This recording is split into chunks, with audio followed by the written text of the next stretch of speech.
लेले आपण नमस्कार. दोघं एकाच कर्टन वाटतंय आपलं. हो रे हो.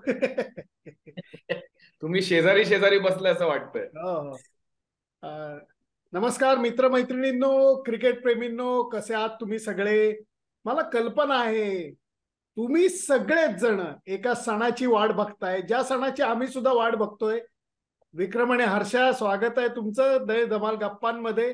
24 एप्रिल हा दिवस आजकाल नुसताच काय म्हणतात त्याला, एक छान दिवस म्हणून नाही, तर क्रिकेट प्रेमींसाठी सण म्हणून साजरा व्हायला लागला, असं नाही का वाटत तुला? नक्कीच. नक्कीच 24 एप्रिल म्हणजे अरे, कधी किती मागे जाऊया आपण. 1989 जेव्हा एक 16 वर्षाचा मुलगा पहिल्यांदा आला बाहेर, तेव्हापासून त्या वाढदिवसाचं काहीतरी वेगळंच होतं. मी दर वाढदिवसाला काही ना काहीतरी एक मेसेज पाठवायचो. आणि मग एक दिवशी चक्क 25 वर्षाचा झाला मुलगा. सचिन 25 झाला हेच मला एक्सेप्ट करायला वेळ लागत होता. तेव्हा मी फॅक्स पाठवायचो त्याला. मग सचिन 25 झाला म्हणजे ऑल्सो शारजा. करेक्ट. ते आठवतं? ज्या ज्या कॉमेंट्री क्लिपमुळे विक्रम साठेनी घर विकत घेतलं, खरंय, बरोबर आहे. टोनी ग्रेगची नक्कल करता करता. Correct, agree. मी ते बोलणारच होतो आणि मी हे सांगणार होतो की देव बाप्पानी मात्र माझं नंतर त्यांनी वाचवून घेतलं. पण माझा वाढदिवस 25 एप्रिल, एका दिवसात सगळं बघ कसं जग बदललं. पण शेवटी देवाने म्हटलं की ठीक आहे रे, एक दिवस तुला इकडे तिकडे करून ऍटलीस्ट त्याची नक्कल कर, म्हणजे थोडंफार एक एक 10 स्क्वेअर फीटचं घर मिळेल तुला. बापरे हर्षा, मी तर तुला सांगतो, एक 85 सालची वगैरे गोष्ट आहे. आचरेकर सरांची टीम पुण्यात आली होती आणि त्यावेळेला उगाच नाव झालेलं होतं की अरे यांची टीम भारी आहे, यांच्या टीम मध्ये दोघं जण खूपच भारी आहेत वगैरे वगैरे. आणि त्यावेळेला सचिन एका प्लेअर समोर रनआउट झालेला होता डेक्कन जिमखाना ग्राउंड वरती. आणि तो त्या जुन्या डेक्कन जिमखान्याच्या पॅव्हलियन मध्ये बसून अक्षरशः ढसाढसा रडत होता. आणि सर त्याला पहिल्यांदा प्रेमाने सांगत होते, नंतर रागून सांगत होते, अरे सचिन, ही तुझ्या आयुष्यातली पहिली शेवटची मॅच नाहीये, एवढं वाईट वाटून घेऊ नको, तुला भरपूर क्रिकेट खेळायचंय. ते म्हणजे केवढं क्रिकेट, 23, 23, 24 वर्ष इंटरनॅशनल क्रिकेट, हे जरा जास्तच होतं.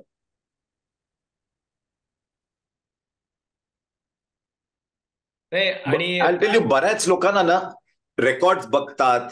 हा, सांग सांग. नाही नाही, कॅरी ऑन कॅरी.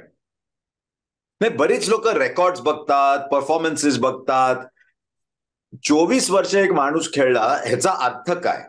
की चांगल्या फॉर्म मध्ये पण खेळला, खराब फॉर्म मध्ये खेळला, फिट असताना खेळला, फिटनेस खराब असताना खेळला, आपली लोक जवळपास असताना खेळला, लोक गेली आपली जवळची त्या दुःखात खेळला, चांगल्या कंडिशन्स मध्ये खेळला, कठीण कंडिशन्स मध्ये खेळला. ह्या सगळ्या कंडिशन्स मध्ये खेळून होम ऍव्हरेज 50, अवे ऍव्हरेज 50. एक वेळ होता जेव्हा सचिननी जर 100 केले नाही किंवा रन केले नाही तर तुम्ही ऑस्ट्रेलिया हरवणं शक्य नव्हतं. तर हे सगळं करणं, 24 वर्ष त्या लेवलवर खेळणं. विक्रम, तू आणि मी आणि सुनंदन, आपण पण आपला खेळ खेळतो, एका लेवलवर खेळतो आपण. आपल्याला माहितीये ते लेवल मेंटेन करणं किती कठीण आहे आणि हे बरंचसं आपल्या हातात असतं. इथे आपल्या हातात किती कमी असतं तरी तो लेवल मेंटेन करणं हे एक इनक्रेडिबल गोष्ट आहे ही. आणि त्याला ते एक ऍडेड पॉइंट मी असा सांगेन हर्षा, की 24 वर्ष खेळणं ह्याचा अर्थ वाईट खेळण्याचा कालावधी फार कमी आहे. कारण तो पटकन 2-4 मॅचेस जर का वाईट खेळला तर लगेच त्यांनी रन केलेत. कारण 24 वर्ष खेळणं म्हणजे तुम्ही किती वेळा फेलियर्स वर मात केली आहे ह्याची गंमत मला जास्त वाटते. नाही तर सगळ्या लोकांना 24 वर्ष खेळायला आवडलं असतं, पण तुम्हाला सिस्टम 24 वर्ष खेळू देणार नाही, कारण तुमचा बॅड फॉर्म होऊन गुड फॉर्म येणं हे अवघड असतं. आणि इनस्पाइट ऑफ ऑल ऑफ दिस, ही जी महान व्यक्ती आहेत म्हणजे सचिन तेंडुलकर सारखी, शेवटी बोलताना काय म्हणतात की we have more failures then success in our life. खरंय खरंय. पण विक्रम, या सगळ्यामध्ये अपेक्षांच्या ओझ्याखाली खेळणं, आपण दरवेळेला म्हणतो की विक्रमला शो करायचा असला तर एक अपेक्षांचं ओझं असतं की आता विक्रम हसवेल. हर्षा भोगले जर का ग्राउंड मध्ये प्रेझेंटेशन करत असला तर तो बेस्ट प्रश्न विचारून बेस्ट उत्तर काढेल. लेख माल लिहायचा असला तर एक बारीक बारीक बारीक अपेक्षा असतात. ते ओझं सुद्धा आपल्याला खूप वाटतं. आणि हा इतके म्हणजे त्यावेळेला मला वाटतं लोकसंख्या आत्ता 142 झाली, त्यावेळेला कदाचित 110 असेल. की 120 असेल. पण त्या सगळ्या अपेक्षांचं ओझं याच्या बाबतीत विचार फार वेगळे असतात, ते मी फक्त सांगतो. त्यांनी म्हणलं होतं की समजा उद्या मला कुठल्या तरी मदतीची नितांत गरज आहे आणि त्याच्यात विक्रमनी मला सांगितलं की अरे हर्षा भोगलेकडे जा, तो तुला नक्की मदत करेल. तर ही गोष्ट अपेक्षांच्या बाबतीत, म्हणजे हर्षा भोगलेकडनं अपेक्षा आहे की तो मदत करेल, ही गोष्ट कधीही चांगली. इन्स्टेड ऑफ विक्रम किंवा कुणीतरी म्हणणं हर्षा भोगले नको बाबा, तो 100% मदत करणार नाही. सचिननी मला हे सांगितलं होतं की अपेक्षांचं ओझं तू निगेटिव्ह दृष्टीने का विचार करतोयस. लोक माझ्याकडनं रन्सच्या अपेक्षा करतायत, ही चांगलं आहे. इन्स्टेड ऑफ दॅट जर का त्यांनी असा विचार केला असता की बापरे आता हा आला, हा काही करणार नाहीये, हा आउट होईल किंवा नको त्यावेळेला पचकेल, हे मला नकोय. लोकांना माझ्याकडनं अपेक्षा आहे, त्याच्याकडनं मी चांगली कामगिरी करू शकतो, हे एक जे मनोबळ मला लाभतं ते अचाट आहे. म्हणून त्याचे विचार जे आहेत ना ते मला नेहमीच वेगळे वाटत आलेले आहेत, नाही का हर्षा? तुला माहितीये सुनंदन, एकदा मी हा टीव्हीवर प्रश्न विचारला होता की how do you live with pressure. मला म्हणाला नाही कठीण आहे, कारण तुमच्या ज्या अपेक्षा आहेत माझ्याकडून त्याच्यापेक्षा माझ्या स्वतःकडून अपेक्षा जास्त आहेत. बरोबर आहे. तर तुम्ही कितीही माझ्याकडे अपेक्षा ठेवली तरी माझ्यावर ते प्रेशर येणार नाही. आणि एकदा त्यांनी मला ताजमध्ये बोलावलं मुंबईत, तो म्हणाला मॅचच्या आदल्या दिवशी येऊन भेट. म्हटलं मॅचच्या आदल्या दिवशी. ही साईड नाही, त्या दिवशी सर्वात चांगलं असतं, कारण त्या दिवशी मी कोणालाही भेटत नाही. सर मॅचच्या आदल्या दिवशी मी माझी हार्ड डिस्क भरत असतो. म्हणजे मी सगळं माझं बघून झालेलं असेल, काय अपेक्षा करता येईल, काय अँटिसिपेट करता येईल, ती हार्ड डिस्क भरत असतो. एवढ्यासाठी की जेव्हा मी मॅच बघायला जाईन तेव्हा I have to go with a clear mind. तेव्हा माझ्या डोक्यात आणखी काही नसलं पाहिजे. असंच एकदा त्यांनी मला विचारला प्रश्न. तो म्हणाला इतक्या वर्षापासून तू मला प्रश्न विचारतोस ना, चल मी आज तुला एक विचारतो. म्हटलं बर विचार, आंब्याचे भाव काय सांगेन मी तुला, आणि मी काय प्रश्नाचं उत्तर देणार. मला म्हणाला की एक बॉलर समोरून माझ्याकडे बॉलिंग टाकतोय, त्याच स्पीडने त्याच कंडिशन्स मध्ये. एका दिवशी मला वेळ आहे आरामात खेळायला, एका दिवशी मी लेट आहे शॉटवर, का सांग मला. अरे म्हटलं मी त्या स्पीडवर कधी खेळलो नाही, मी काय सांगणार तुला. तो म्हणाला ज्या दिवशी माझ्या मनात 2-3 विचार असतात त्या दिवशी मी लेट असतो बॉलवर. जेव्हा माझं मन एकदम क्लिअर असतं, माझं इन्स्टिंक्ट शार्प असतं एकदम, त्या दिवशी मला जास्त वेळ असतो खेळायला. तर तो म्हणाला म्हणून मॅचच्या आदल्या दिवशी हार्ड डिस्क भरायची. मॅचला जेव्हा मी जातो तेव्हा माझं इन्स्टिंक्ट क्लिअर असलं पाहिजे, आणि जितकं माझं हार्ड डिस्क मध्ये गेलेलं असतं मटेरियल तितकं माझा कमी विचार करायला लागतो. मी इन्स्टिंक्टनी खेळतो, पण ते इन्स्टिंक्ट तयारीमुळे जास्त शार्प असतं. नाही, आणि मला गंमत काय वाटतेय सुनंदन या कॉन्व्हर्सेशनची, की एकाच माणसाला आपण 3 वेगवेगळ्या लेन्सेसनी प्रश्न विचारलेत 24 वर्ष. म्हणजे हर्षाने तर खूप विचारलेत, तू विचारलेत, आणि 1-2 पॉइंट्स मीही ऍड करायचं म्हणतोय तुमच्याच 2 पॉइंट्सवर. एक म्हणजे सुनंदन पहिला मुद्दा जेव्हा मी विचारलं होतं त्याला की एवढे 60,000 लोक ओरडत असतात, तुला त्याचा त्रास होत नाही का. तो म्हणला असं नाहीये की पूर्वी होत नव्हता त्रास. पहिलं त्यांनी एक्सेप्ट केलं की मी डिस्ट्रॅक्ट व्हायचो, पण नंतर मला लक्षात आलं ही 60,000 लोक का आली आहेत इकडे बघायला. जसं तू म्हणलास त्यांच्या माझ्याकडनं अपेक्षा आहेत, तर जर का ते अपेक्षा असतील तर हे चांगलंच आहे, तर मला त्रास का होतोय. आणि म्हणलं ते जेव्हा मी स्वतःला सांगितलं त्या दिवसानंतर ह्या 60,000 लोकांचा मला फायदा जाणवायला लागला की हे माझ्या मागे आहेत रादर देन हे माझ्या अगेन्स्ट आहेत. तर तेच तुझाच पॉइंट, तो क्वालिफाय वेगवेगळ्या पद्धतीत कसा झाला. आणि हर्षाचा पॉइंट जो प्रेशरचा आहे त्याच्यामध्ये मला आठवतंय की एकदा असंच त्यांनी सांगितलं होतं की जर का प्रेशर नसेल तर मजा काय, का खेळतो आपण. आणि एक लक्षात घे म्हणला की तुझे सर्वात बेस्ट परफॉर्मन्सेस तेव्हाच होतात की जेव्हा तुझ्यावर प्रेशर चांगलं असतं. म्हणून जेव्हा मोठे प्लेयर्स म्हणतात की मी पाकिस्तानच्या अगेन्स्ट मॅच बघायची वाट बघतोय, किंवा मला अशा वर्ल्ड कप फायनलला जायचं मजा आहे, कारण जिथे प्रेशर जास्त तिथे आउटकम जास्त चांगला. सिम्पल लॉजिक आहे.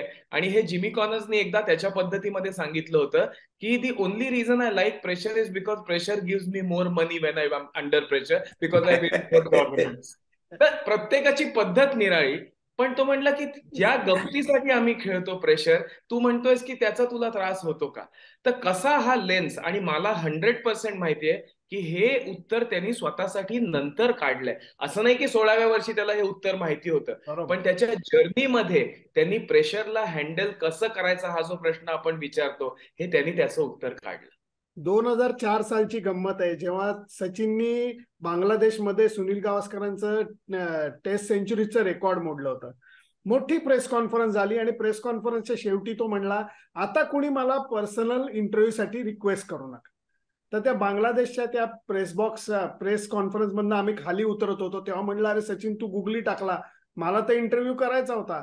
तो म्हणला, तू असं कर, चितगावला मला भेट आणि तिथे आपण बोलूया. भेटल्यानंतर चितगावला तो म्हणला, आपण एक नियम घालूया. म्हणलं काय? म्हणले, प्रेस कॉन्फरन्स अर्ध्या तासाची मी केली, सगळ्यांनी भरपूर प्रश्न विचारले, त्याच्यातला प्रश्न रिपीट झाला तर मी इंटरव्ह्यू थांबवणार. जर तू वेगळं काही विचारलंस तर मी तुला उत्तर देईन. मी म्हणलं चॅलेंज ऍक्सेप्टेड. आणि मी त्याला उदाहरण दिलं होतं की मोठं स्टेज आहे, त्या स्टेजच्या मध्यभागी पुढे उभं राहून लता दिदी गाणं गात आहेत आणि सगळेजण देहभान हरकून ऐकतायत. पण ते जे हरकणं आहे ते फक्त लता दिदींचं आहे का? माझ्या मते त्याच्या मागं कुणीतरी साहिर लुधियानी आहेत, कुणीतरी एस.डी. बर्मन आहेत ज्यांनी चाल लावली आहे, कुणीतरी 50 जण व्हायोलिन वाजवत आहेत, 2 जण ढोलक वाजवत आहेत, 2 जण तबला. हे सगळं मिळून जेव्हा लता दिदींबरोबर तो सूर येतो तेव्हा ते गाणं अजरामर होतं. हे तुला पटतं का? तो म्हणला, हो अर्थातच, ते यश काय एकटा लता दिदींचं नाहीये. मग म्हणलं, ठीक आहे, तुझ्या मागचे साहिर लुधियानवी आणि एस.डी. बर्मन आणि ऑर्केस्ट्रा काय आहे तू सांग. त्याने कपाळाला हात लावला. तो म्हणला, एवढाच प्रश्न? म्हणलं, हो एवढाच प्रश्न. आणि त्याच्यानंतर तो एकटा पाऊण तास बोलत होता त्याच्या ऑर्केस्ट्राबद्दल. हर्षा, मला असं वाटतं त्याच्या मागं त्याच्या सोबतीला जो ऑर्केस्ट्रा होता, त्याच्या घरचे होते, त्याचे गुरु, त्याचा भाऊ, त्याची पत्नी, हे सगळेच लोक, म्हणजे त्यांचं योगदान नाकारताच येणार नाही.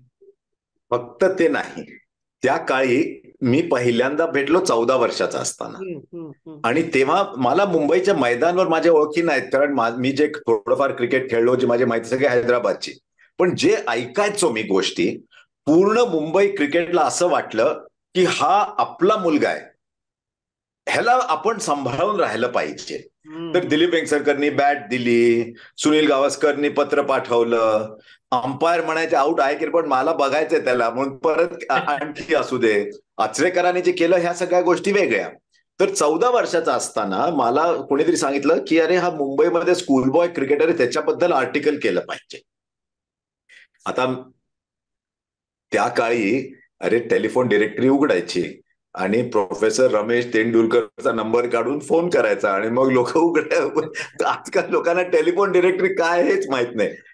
तर अजितने मला फिक्स करून दिला इंटरव्ह्यू. आचरेकर रागावले, एवढ्या लहान मुलाला तुम्ही खूप वर चढवताय, परवा त्याला कुठेतरी चीफ गेस्ट म्हणून बोलावलं होतं, रणजी ट्रॉफी मॅच पण खेळला नाहीये, त्याला सोडा. पण आम्ही असं मांडी घालून तिथे त्यांच्या नेटच्या बाजूला शिवाजी पार्कला बसलो. माझे प्रश्न जवळजवळ 8, 10, 15, 20 शब्दांचे, त्याची उत्तरं 2-3 शब्दांची. असा आमचा पहिला इंटरव्ह्यू झाला. तेव्हा मला वाटलं की हा माणूस शॉट बरेच खेळत असेल पण तोंडातनं शॉट्स काही निघणार नाहीत ह्याचे. आणि तो बघ केवढा डेव्हलपमेंट झालाय तेव्हापासून. अरे पण त्याची गोष्ट अशी की अजितनी मला एक सायक्लोस्टाईल केलेलं, फोटोकॉपी नाही, सायक्लोस्टाईल केलेला एक शीट 4-5 पानं दिली. My name is Sachin Tendulkar. I am 14 years old and I play for Shardashram Vidya Mandir. Following are my scores. आणि ते सगळे स्कोर्स त्याच्यावर, against Barfiwala high school I came in to bat at this score वगैरे, असं सगळं जे मी काही वर्षापूर्वी त्याच्याकडनं ऑटोग्राफ करून घेतलं, अजून माझ्याकडे आहे ते. हा. आणि इंटरव्ह्यू झाला तर मला स्पोर्ट्सवेलनी सांगितलं की फोटोग्राफ्स आहेत का काही. आता माझ्याकडे कुठून येणार, मला अजितने फोटो पाठवले, ते फोटो छापले, मला 2 चेक आले स्पोर्ट्स वर्ल्ड कडनं, एक आर्टिकल लिहिण्याचे आणि एक फोटोचे. आता फोटो तर माझा नाही, आपलं कसं तत्वाचा प्रश्न. मी चेक लिहून दिला, to Ajit Tendulkar ₹100 for use of 2 photographs. आणि अरे एकदा त्याच्या घरी गेलो मी आणि म्हटलं, अरे सचिन फोन करायला कठीण होत आहे तुला, काय करूया आपण. तर तुम्हाला का कठीण होतं दाखवतो तुला. आणि टेलिफोन जो आपला जुना टेलिफोन असायचा ना, तो बाजूला ठेवला होता. त्यांनी फोन ठेवला त्याच्यावर आणि वाजायला लागला. परत त्यांनी बाजूला ठेवला, परत वर ठेवला, परत वाजायला लागला. अरे पण मला काय वाटतं, आपण सचिनच्या क्रिकेट बद्दल ना बरीच आपली चर्चा झाली आहे, पण मला एक गोष्ट आवडली. जो मला 14 वर्षाचा जरा लाजरा कमी बोलणारा सचिन जो भेटला, आज 36 वर्षानंतर आज जो भेटला मला परवा अर्जुनने बॉलिंग केल्यानंतर, माणूस तोच आहे अजून. बरीच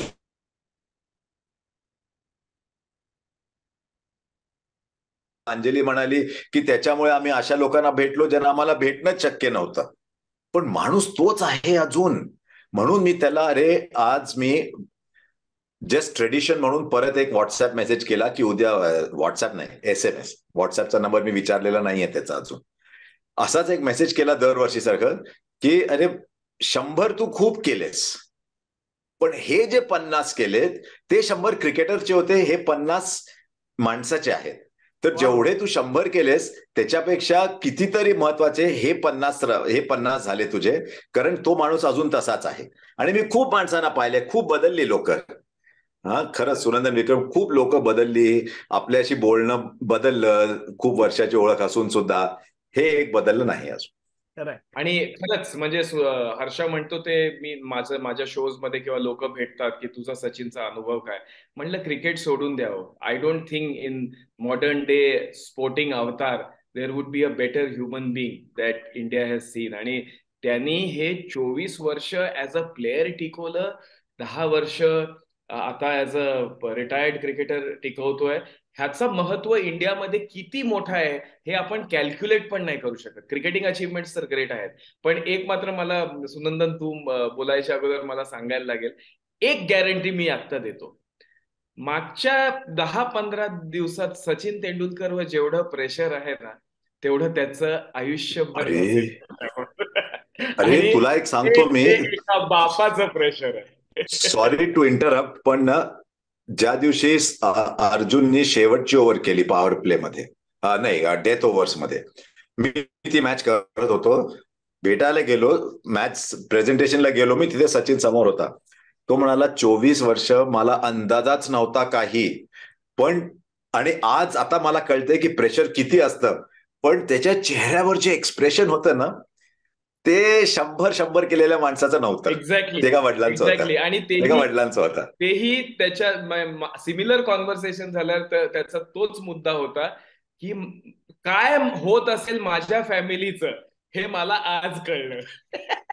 म्हणजे अजित आणि अंजलीचं मला या बाबतीत हे वाटतं की अंजलीनी सुद्धा किती प्रेशर घेतला असेल, बापरे. आणि अजितनी सुद्धा, मला तर अजितच्या बाबतीत असं वाटतं, सचिन काय त्या एवढं 23 वर्ष खेळला ग्राउंडवरती, बॉल टू बॉल तो बाहेर खेळल्यावर काय रे, इतकी इन्व्हॉल्वमेंट, म्हणजे इतकी इन्व्हॉल्वमेंट. आणि तुला सांगतो 1989 साली मला वाटतं, नाही जेव्हा तो पहिली टेस्ट मॅच खेळला पाकिस्तानमध्ये, अजितला माहित नव्हतं खेळतोय म्हणून.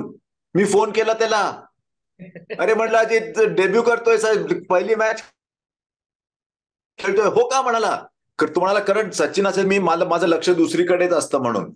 आणि त्यांची रिलेशनशिप जी आहे, सचिनला बनवलं भावाने. आणि मी पुन्हा पुन्हा म्हणतो लोकांना की फॅमिलीचं महत्व असतं, आपल्या आजूबाजूला जी लोक असतात त्याचं महत्व असतं.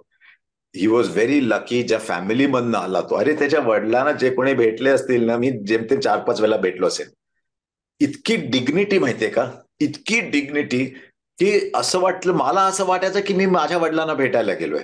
वा वा, असे शांत सिंपल एकदम. आणि त्यांचा मुलगा इतका चावट असू शकेल हेच माहित नाही. सचिन चावट हे खूप लोकांना माहिती आहे, त्या फिल्म मध्ये पाहिल्यानंतर कळेल लोकांना. पण सचिन द पर्सन ना वेगळीच गोष्ट.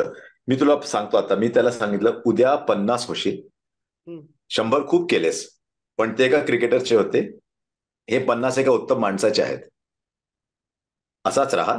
त्याचं उत्तर त्याने दिलं की I wish my father had seen your message. कारण त्याच्या वडिलांनी त्याला सांगितलं होतं की क्रिकेटर येतात जातात, माणूस नाही जात बदलत कधी. तर मला अजूनही वाटतं की we should celebrate that as much.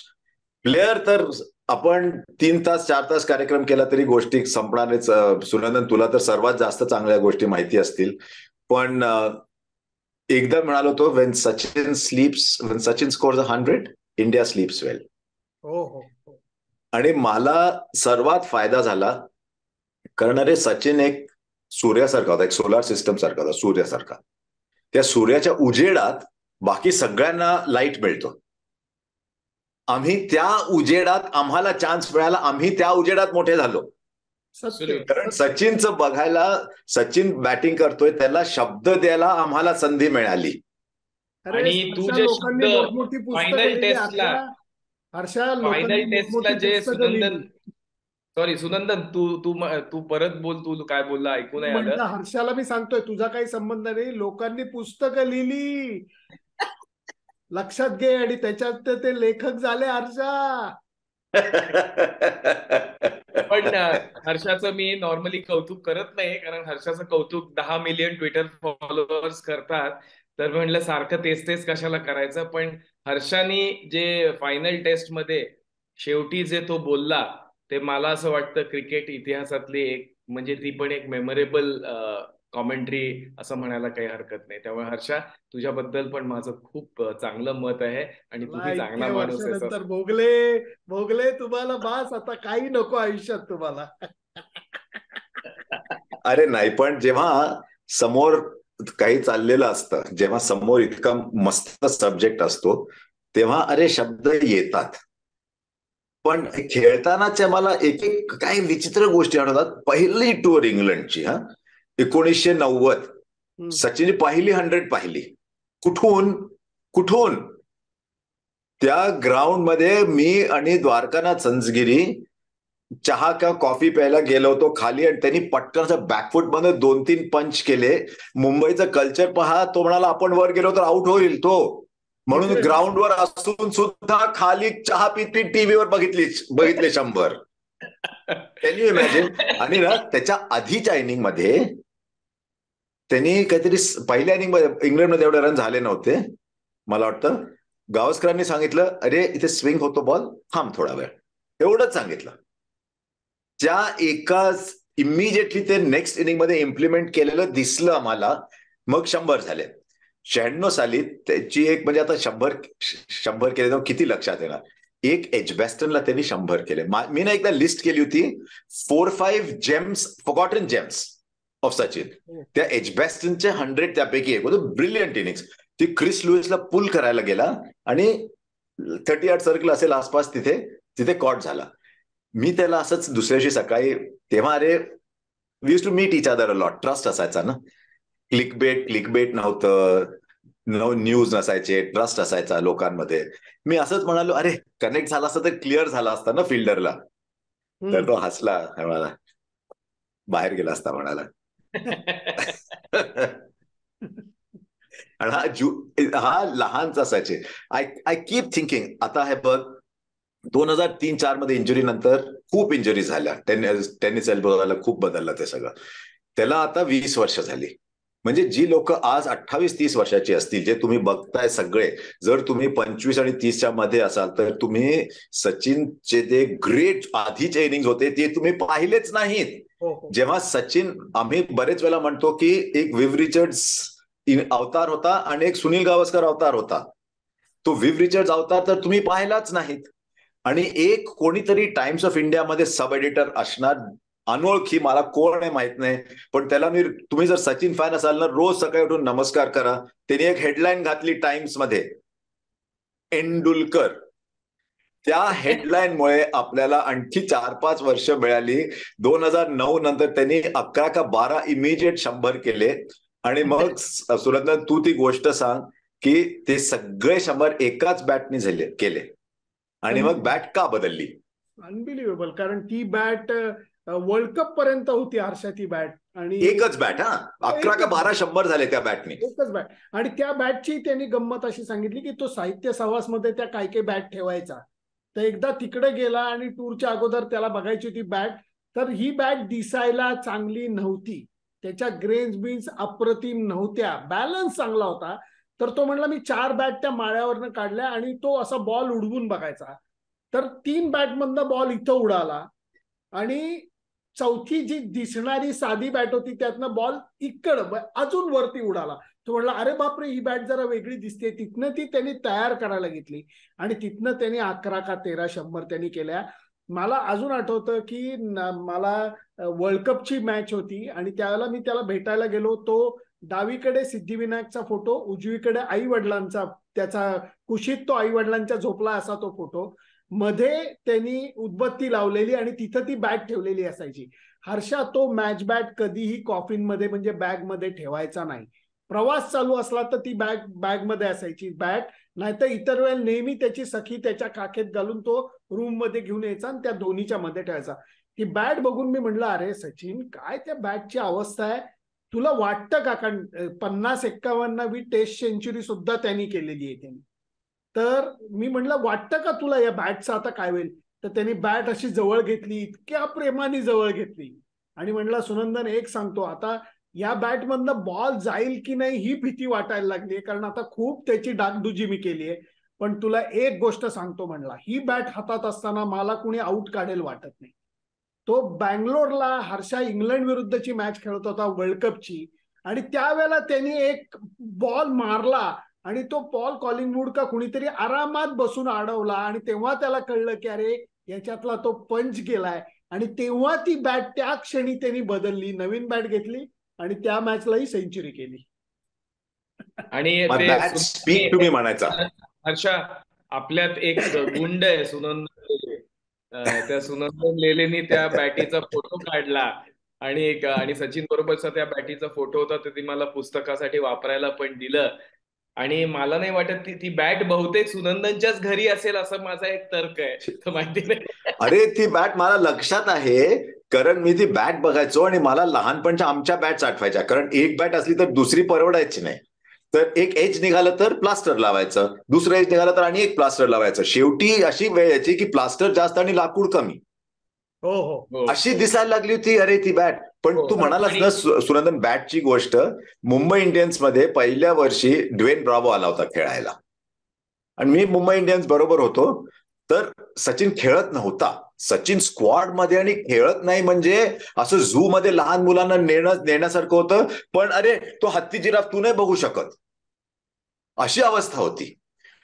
तर तू येता आता कोणाची बॅट उचला असं काहीतरी करत होता आणि त्यांनी ड्वेन ब्राव्होची बॅट उचलली एक आणि असं केलं नुसतं आणि ठेवली खाली. दुसरी उचलली आणि म्हणाला ही घे, ती बॅट नको वापरू, ही घे. तो म्हणाला मस्त, हाऊ यू नो. कारण त्या बॅटच्या हँडलवर जे सचिनने सिलेक्ट केली त्याच्यावर 1 लिहिलं होतं आणि दुसऱ्यावर 2 लिहिलं होतं. ही त्याची मॅच बॅट. तो म्हणाला तू काहीच केलं, नुसतं असं केलं. तर तो म्हणाला नाही, the bat speak to me. बापरे, क्या बात. बॅट स्पीक टू मी म्हणाला. आणि अरे ते सगळ्यांना इंग्लंडहून जे क्लेफ्ट्स येतात, SS असो, बॅस, वॅम्पायर असो, ते 6 बॅट त्याच्यासाठी वेगळे काढलेले असायचे नेहमी. बापरे. आणि ते ह्याच्याबद्दल मी विचारलं होतं की का रे तू एवढी ती जपतोयस बॅट वगैरे.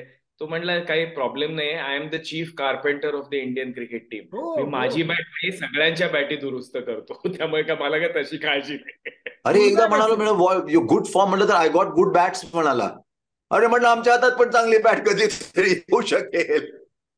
अरे काय काय किती गोष्टी सांगायच्या. एकदा ना एक फेज होता सचिन बॅटिंग करत असताना आणि तो नुसता असा ना इकडे एक, इकडे एक, इकडे एक असं खेळत होता.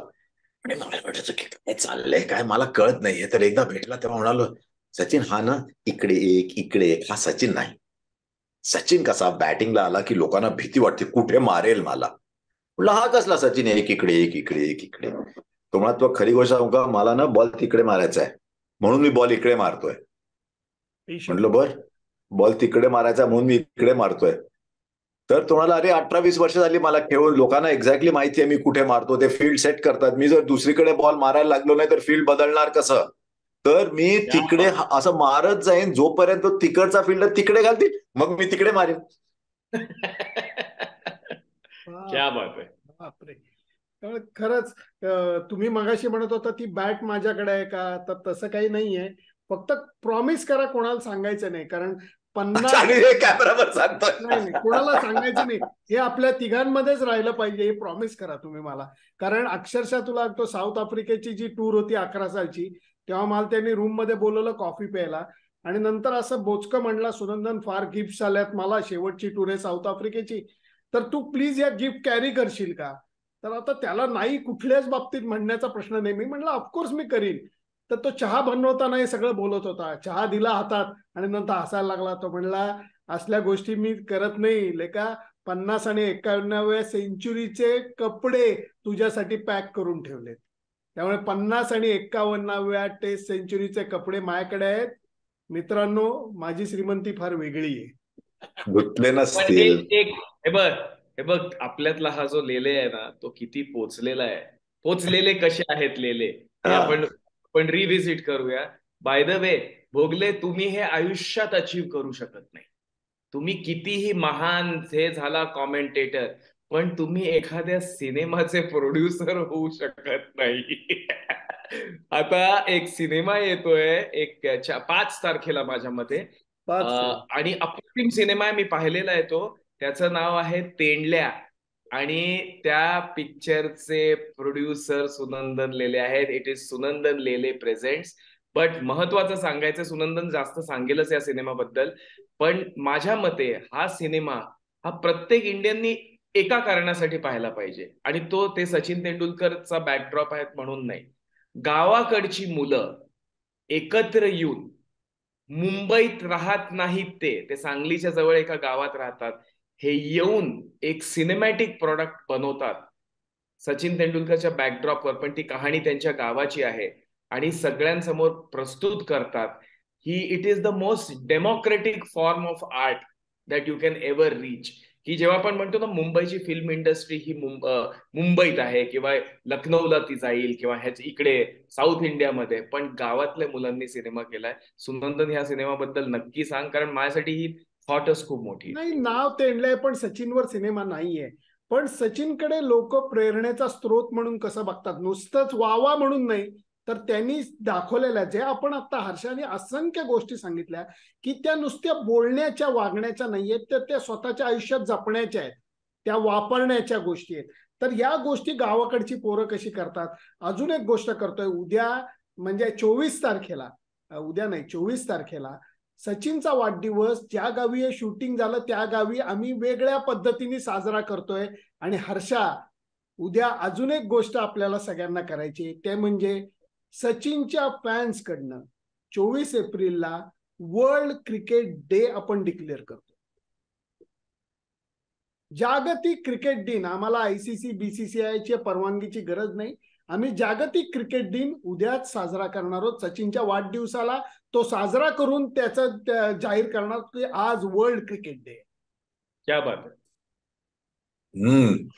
अरे बरेच वेळेला एक माझी एक लाईन होती जी खूप लोकांनी बरीच रिपीट केली आहे, पण जी 100% खरी आहे. मी बरेच वेळा म्हणायचो की Sachin was the master of the game but behaved like he was the servant of the game. कारण ते तसं होतं. आणि खूप वर्षानंतर सचिन मोठा प्लेअर झाला, सगळं झालं, पण तो अजून साहित्य सहवासमध्येच होता, अजून त्या माउंट मेरीच्या तिकडे गेला नव्हता जे तिकडे राहत. आणि चहा पितोस का म्हणाला मी घरी गेलो तर. असं नाही की 4-5 लोक पळापळी करतायत. अंजली म्हणाली मी करते. अंजलीने उठून चहा केला, असं ढवळत ढवळत आणला. आणि मी असं बघत होतो तिथे की कोणी ह्या घरात जर आत्ता आलं तर त्यांना वाटेल का की मी कोणाच्या घरी आलोय. ही सिम्प्लिसिटी जी असते, मला वाटतं त्याच्यात एक प्रचंड शक्ती असते, एक ह्युमिलिटी असते. कॉन्फिडन्स आणि ह्युमिलिटी हे भावंड आहेत, पण एका विचित्र तऱ्हेने. कॉन्फिडन्स असू शकतो पण ह्युमिलिटी पण असू शकते. आणि जोपर्यंत तुम्ही समोरच्या बॉलरला रिस्पेक्ट करत नाही, बॉलला रिस्पेक्ट करत नाही, तोपर्यंत तुम्ही मोठे प्लेअर होऊच शकत नाही. आणि म्हणून जे विक्रम मला म्हणाला, जे कधी नव्हत काही चांगले 2-4 शब्द बोलला विक्रम, जी ती शेवटच्या मॅचची कॉमेंट्री होती ती का करता आली, कारण क्रिकेटरच्या पलीकडे जो माणूस आहे तो माणूस माझ्या ओळखीचा होता. क्रिकेटरची ओळख तर सगळ्यांची होती, माणसाची ओळख होती. म्हणून जेव्हा तो परत वानखेडेच्या स्टेडियमच्या मध्ये जाऊन त्यांनी असं ब्लेसिंग घेतलं त्या पिचचं, म्हणून जे शब्द आले तेव्हा की he has gone back to the place that so defined him. The 22 yards that were the making of him. कारण it did not surprise me की तो ते करेल. Fantastic, fantastic. अरे डिफरंट पर्सन. आणि या विक्रम आणि हर्षा, खरंच म्हणजे त्यांनी काल गमतीने असं म्हणलं की ही माझी सर्वात स्लोएस्ट हाफ सेंचुरी आहे. पण एकीकडे मला असंही वाटतं त्याच्या आयुष्याकडे बघितल्यानंतर की त्याचं आयुष्य फास्ट फॉरवर्ड आहे खऱ्या अर्थाने. की जो मनुष्य 14व्या वर्षी मुंबईच्या रणजी टीम मध्ये येतो, जो मनुष्य 16व्या वर्षी टेस्ट क्रिकेट खेळतो ते सुद्धा पाकिस्तान विरुद्ध, जो 18व्या 19व्या वर्षी व्यवस्थित मुलीला बघून काय म्हणतात तसं फिल्डिंग लावून प्रेमात पडतो, वयाच्या 22व्या वर्षी लग्न करतो, 23व्या वर्षी बाप होतो, 40व्या वर्षी भारतरत्न होतो. म्हणजे मी म्हणेन हे आयुष्य ही स्लोएस्ट हाफ सेंचुरी कशी म्हणतात. अरे सॉरी इंटरप्ट करायला. एक गोष्ट तुझ्याकडनं मला परत ऐकायची. मी 1-2दा ऐकली पण बाकीच्या लोकांनी ऐकली की नाही माहित नाही. सचिन आणि ब्रॅडमननी बोलावलं, सचिन आणि शेन वॉर्न गेले, मोठं हे झालं, तो फोटोग्राफ आला, हे सगळं आहे. आत्ताच लकीली मी एका डॉक्युमेंटरीमध्ये होतो एबीसी वरती, खूप मस्त डॉक्युमेंटरी आहे सचिन आणि ब्रॅडमन म्हणून.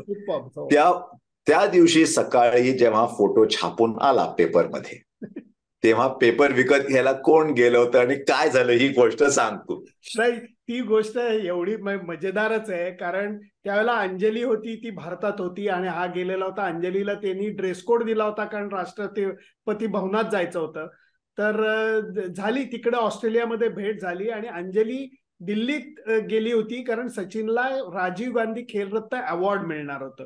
म्हणून अंजली तिकडे गेली. तिला सकाळी उठल्यानंतर उत्सुकता लागून राहिली होती की सचिन, शेन वॉर्न आणि सर डोनाल्ड ब्रॅडमन यांचा फोटो कसा आला असेल. न्यूजपेपर आलेला नव्हता 5 स्टार हॉटेलच्या रूम मध्ये, म्हणून ती लॉबीमध्ये गेली, तिथेही न्यूजपेपर नव्हता. म्हणून ती साराला कडेवर घेऊन, लहान होती सारा, ती अक्षरशः हॉटेलच्या बाहेर गेली. एक पेपर वेंडर बसलेला होता, त्याच्या इथं हिंदुस्तान टाइम्स होता. हिंदुस्तान टाइम्सच्या फ्रंट पेजला तो अप्रतिम फोटो होता. सचिन एका बाजूला, वॉर्न एका बाजूला, मध्ये सर डोनाल्ड ब्रॅडमन. तो फोटो बघून अंजली खूप खुश झाली आणि ती अशी प्रेमाने बघत होती. तर कडेवरची सारानी सचिनला ओळखलं आणि ती म्हणली बाबा बाबा. तर खालचा वेंडर म्हणला देखा बहन जी, भारत का बच्चा बच्चा सचिन को जानता है. आणि ऍक्च्युली त्याला बिचाऱ्याला माहित नव्हतं की सारा जी आहे ती सचिनचीच मुलगी आहे. खरंच म्हणजे किती कथा काढली. अमेझिंग.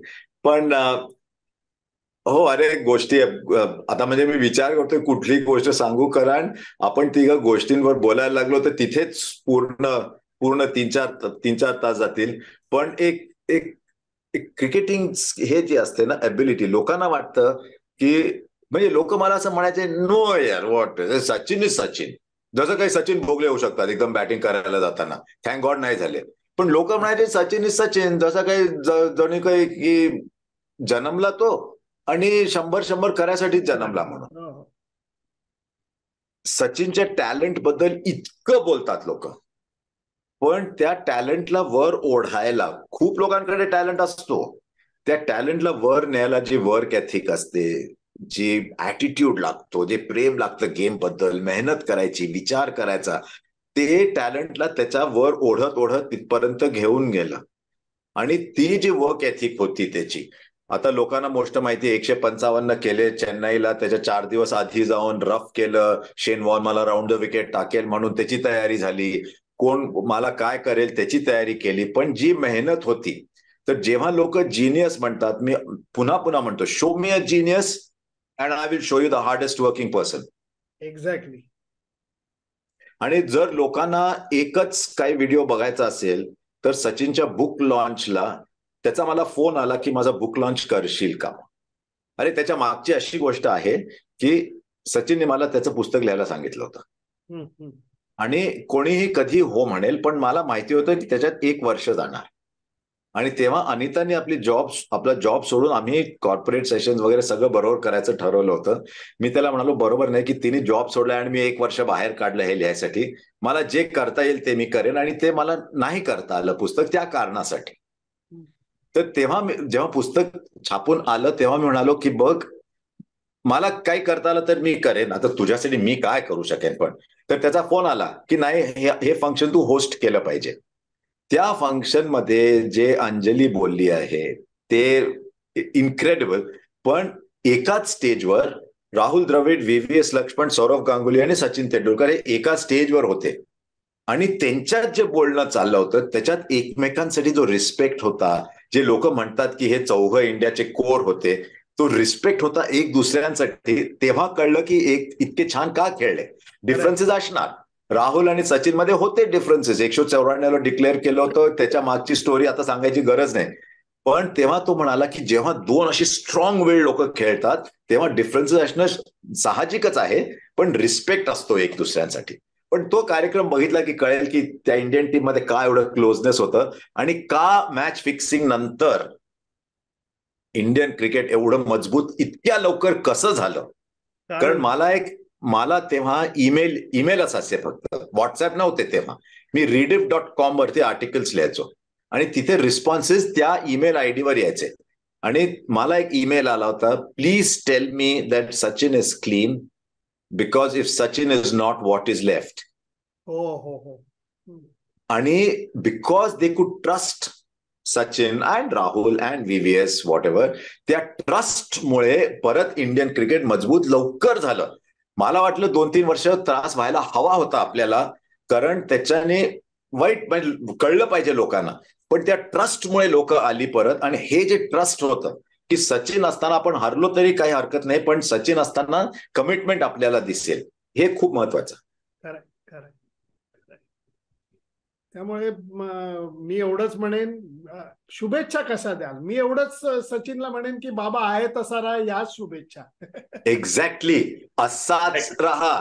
मी गेले 10 वर्षापासून पडत असाच राहा, बदलू नकोस. कारण एवढं तुला यश मिळालं, एवढं लोक ओळखतात तुला, त्यानंतर सुद्धा जर तू बदलला नाही तर आता बदलू नकोस.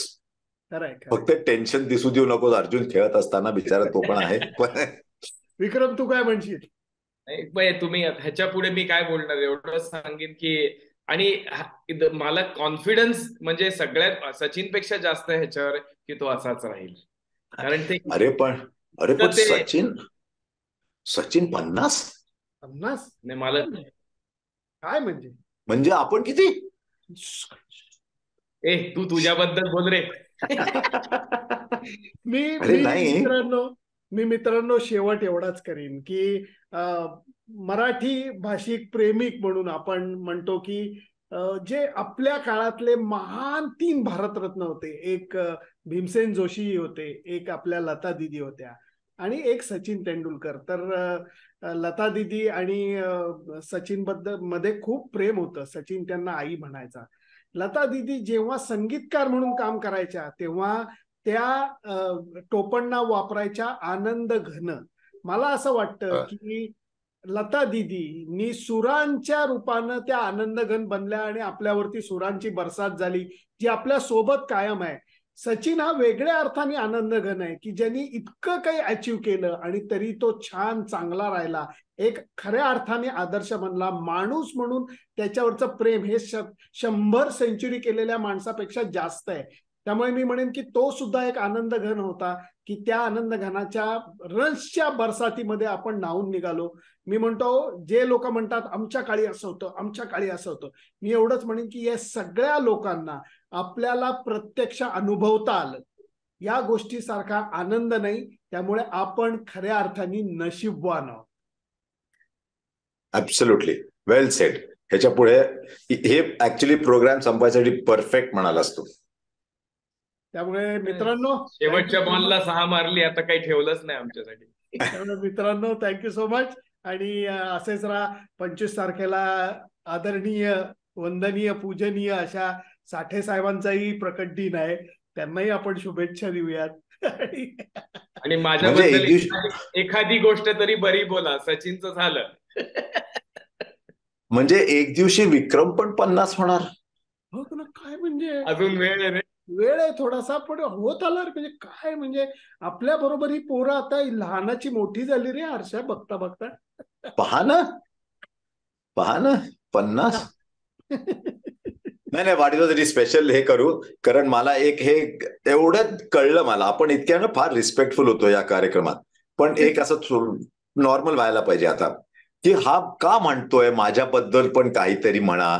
कारण हा प्रोग्राम बघतील लोक, त्या प्रोग्राम मध्ये आपलं पण थोडं येईल काहीतरी चांगलं, ते पण लोक बघतील. नाहीतर कसे बघणार. मी जे म्हणालो सुरुवातीला की एक Sachin was the sun and in his sunlight we all bask, तसं ह्या कार्यक्रमाच्या सनलाइट मध्ये सांगे म्हणतात मला पण म्हणा हॅपी बर्थडे, हॅपी आमच्या बर्थडे. पुण्यातले लोक म्हणताना स्वतःची थोडी लाल करून घेणं महत्वाचं. त्यामुळे घ्या घ्या साठे, तुम्हाला सुद्धा अलाउड आहे, कारण तुमचे सुद्धा वाढदिवस आहे, त्यामुळे आमच्या सगळ्यांचे आशीर्वाद तुमच्या पाठीशी आहेत. आणि तुम्ही आणि साठे एक गोष्ट करतात ज्याची खूप गरज आहे जगाला, ती लोकांना हसवायचं. तर आता आशीर्वाद विक्रम साठे असेच हसवत राहा लोकांना. कारण हर्षा, वर्ल्ड हेल्थ ऑर्गनायझेशननी सांगितले की चांगले मित्र आणि हसणं या 2 गोष्टी जगण्यासाठी, निरोगी राहण्यासाठी गरजेच्या आहेत. त्यामुळे मी तुमच्या आयुष्यातला डॉक्टरच आहे हे लक्षात ठेवा. रिस्पेक्ट. मस्त रे, मस्त मित्रांनो. थँक्यू सो मच आणि भेटूयात परत. धन्यवाद. Bye bye.